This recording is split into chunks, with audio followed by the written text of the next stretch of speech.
two simple questions. Why waste and why overspend? If you can answer that, and answer that with $1 billion industry, you're something.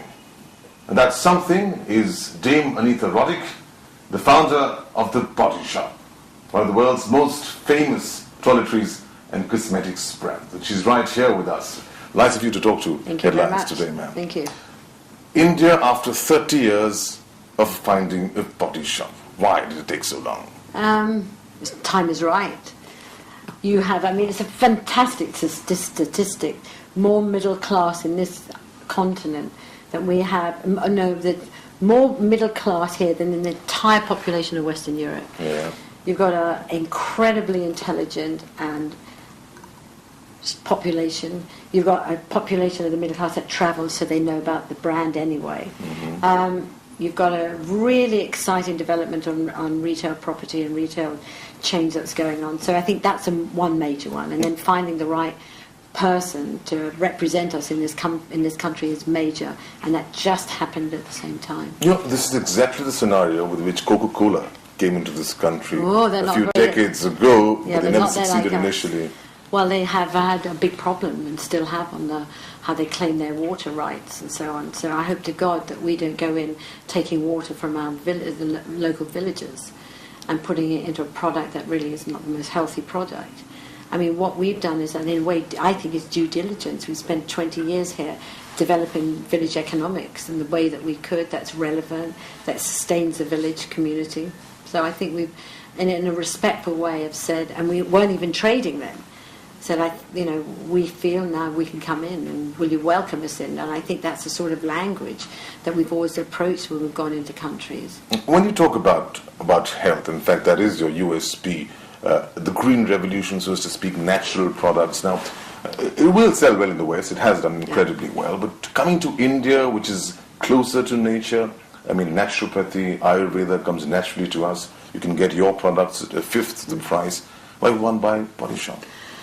Good question. I don't know the answer to that, except that a lot of what I think the mum and pop organisations, the small local ones, which are really authentic, where they grow their own, whether it's Ayurvedic herbs and process it themselves, is not always the right formula for all people. So it's not so much the authenticity of the ingredients, it's often formula. A lot of it is based on oil-based or balm-based, and it's not a water-based.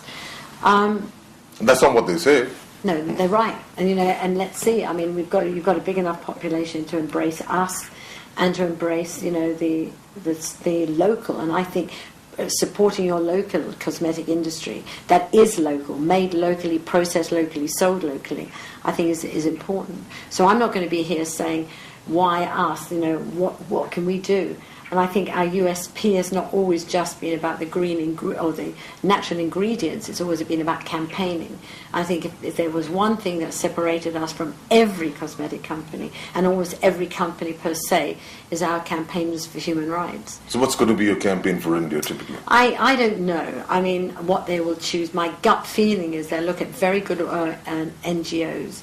And I think it will come within the feeling of how do we protect the child, how do we protect their education, their health, the issue on child slavery. I think it comes under the umbrella of children from my conversations I've had with them and some of the meetings I've had with some of the NGOs here. So what you're telling us is that through your community trading, you're going to actually empower the Indians in the village to create products for Indians in the metros. And that's the way you're going to service it. I don't think it's going to work that way. I think big companies like the Body Shop, L'Oreal, and whoever should do really well when they look at how to sustain village economics. Mm-hmm. Just simple as that. They are purchasers of ingredients that are used in the food industry and the health industry.